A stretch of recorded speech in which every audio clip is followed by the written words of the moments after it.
Hey everyone, and welcome to this explainer. Today we're basically taking a sledgehammer to a massive foundational assumption, one that's pretty much hard-coded into every single mortgage calculator and bank approval letter in this country. And you know the myth I'm talking about, right? It goes like this. If you can comfortably afford the monthly mortgage payment, well, you can automatically afford the house. It's definitely a comforting thought, especially when you're house hunting. But as we're about to see from our source material today, it is dangerously incomplete. To really understand why, we need to talk about Diana. Picture this. It's the fall of 2023, and Diana, a 38-year-old marketing director living in Charlotte, North Carolina, is lying awake in bed at 3 in the morning. She is totally consumed by financial panic, just running the numbers in her head over and over again, and she literally cannot turn it off. Just 2 years earlier, she thought she'd secured her absolute dream home.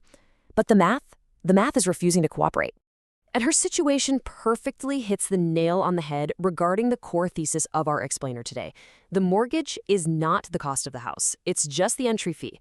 The true, actual cost of home ownership arrives in what the source material breaks down as 7 distinct escalating waves. Now, each of these waves might seem kind of reasonable if you look at them in isolation, but collectively, they are financially devastating. What makes Diana's story so terrifying for the rest of us is that she wasn't reckless at all. On paper, Diana and her husband Marcus were the ideal buyers. They had a really solid combined income of $186,000 and an almost perfect credit score of 791. They actually spent 4 grueling years saving up $162,000 for their down payment. They researched the local schools, mapped out commutes, dug into resale values.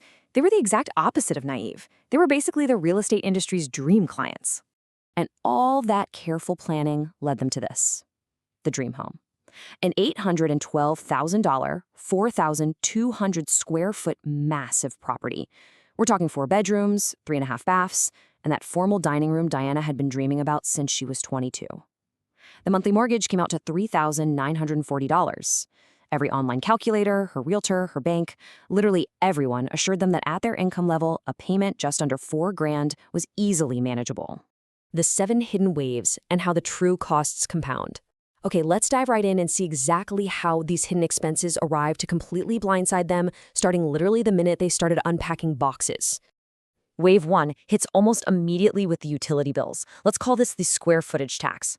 Diana assumed that moving from an 1,800 square foot townhouse to a 4,200 square foot home would mean her utilities would, just gently scale up. Well, they didn't scale. They surged.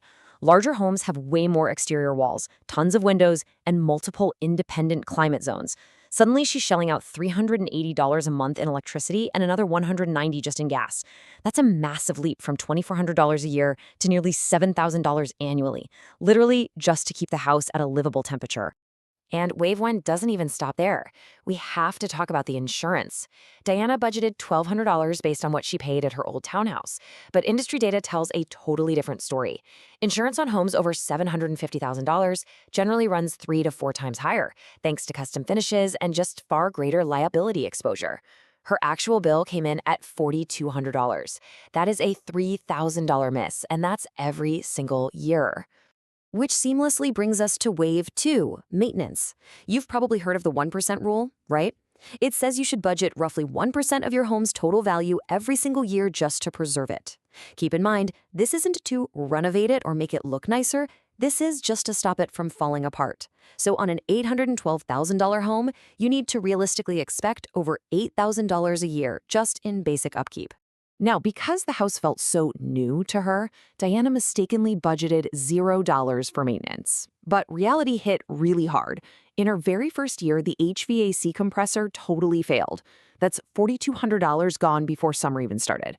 Next came roof leaks, some fun emergency plumber visits, and rotting exterior trim. Before she even fully felt settled in, her year 1 maintenance totaled over $9,200. Then we get to Wave 3, which is the cost of furnishing the dead space. When families move to homes that are 50% larger than where they used to live, their old furniture looks a bit like, well, dollhouse pieces. That beautiful formal dining room, the new guest suite, they demand to be filled. Over the next 14 months, Diana and Marcus spent $22,400 on new furniture. And here's the real kicker. Diana actually financed $11,000 of this at a 21% interest rate, so the price of that empty space just kept compounding monthly. Wave 4 showed up about 9 months after closing, disguised as a friendly property tax reassessment. You see, Diana had budgeted based on the previous owner's 2019 taxes, but the real estate market in Charlotte had appreciated by a staggering 30% over that 4-year cycle. So her fixed, supposedly stable mortgage payment suddenly wasn't fixed at all. Her property taxes rocketed from $9,800 to over $13,000. That is a permanent annual increase of $3,300. The target she was aiming for had completely moved. Right after that comes Wave 5. And this one is incredibly insidious because it honestly never feels like a financial decision at the time. It's lifestyle peer pressure. Her $420 a month HOA started sending letters about lawn standards. She noticed all her neighbors had professional landscaping and pristine, pressure-washed driveways. Keeping up with those community standards for lawn care, driveway sealing, and fancy outdoor deck furniture silently siphoned away approximately $7,200 a year. It was a neighborhood budget she never actually agreed to, but was paying anyway. The real estate identity trap and how buyers move from analytical to emotional. So how does a highly smart analytical marketing director fall right into this trap? Well, we have to pivot for a second to really understand the psychological engineering of the real estate industry. The professional staging, the perfect ambient lighting, the constant use of the phrase dream home, it's all carefully designed to engineer a fundamental shift in your brain. As the source material so perfectly puts it, she stopped being a financial analyst and became a person defending a vision of herself. She basically stopped doing math and started doing identity management. And guys, that emotional transition, that is the real trap. Because once you're caught in that trap, you eventually discover Wave 6, the exit friction. Let's say Diana realizes she just can't afford this house anymore and decides to sell after 3 years. Sure, her home appreciated quite nicely to $919,000, giving her a gross gain of $107,000. Amazing, right? But hold on. Agent commissions are 5%, closing costs and mandatory staging add another 2 to 3%. Those exit fees instantly devour $69,000, leaving her with a net realized gain of just $38,000. Now, compare that net gain to what you'd get from a basic index fund. Over those exact same 3 years, an S&P 500 investment would have returned roughly 33% on invested capital. This right here is the illiquidity trap. She can't afford to stay because the monthly carrying costs are completely drowning her, but she also can't really afford to sell without surrendering the vast majority of her equity to transaction fees. Which brings us to the final absolute gut punch, Wave 7. The true cost of her down payment. Remember, she took $162,000 in hard cash and locked it into a single, highly illiquid asset. If she had placed that money into an S&P 500 index fund at a 10% average historical return, in 20 years, it would be worth over $1 million. So the real cost of her down payment isn't just the $162,000 she spent, it's the $928,000 in lost compounding interest she's never going to earn. I guarantee no bank approval letter ever mentions that number. The true cost revealed. Let's look at the final tally. We're at the climax of the story now, so let's look at the complete, line-by-line financial devastation when you actually stack all 7 waves together. Take a look at Diana's actual annual cost of homeownership. Yes, the mortgage principal and interest is about $47,000. But then you have to add $13,000 for property taxes, over $11,000 for insurance and utilities, over $14,000 for basic maintenance and the HOA, and over $10,000 for those lifestyle pressures and furniture debt. Her total annual cost is definitely not just the mortgage. It is a staggering $96,120 every single year. To really put that into perspective for a second, Diana and Marcus bring home roughly $139,000 after taxes. This dream home swallows up 69% of their take-home pay. Because of this massive drain, their retirement contributions plummeted from a really healthy 14% all the way down to just 4%. There was simply nothing left over to allocate to their future. A smarter path forward. Buying an asset, not a trap. Now, the crucial takeaway here is that you don't have to abandon the idea of home ownership entirely. Not at all.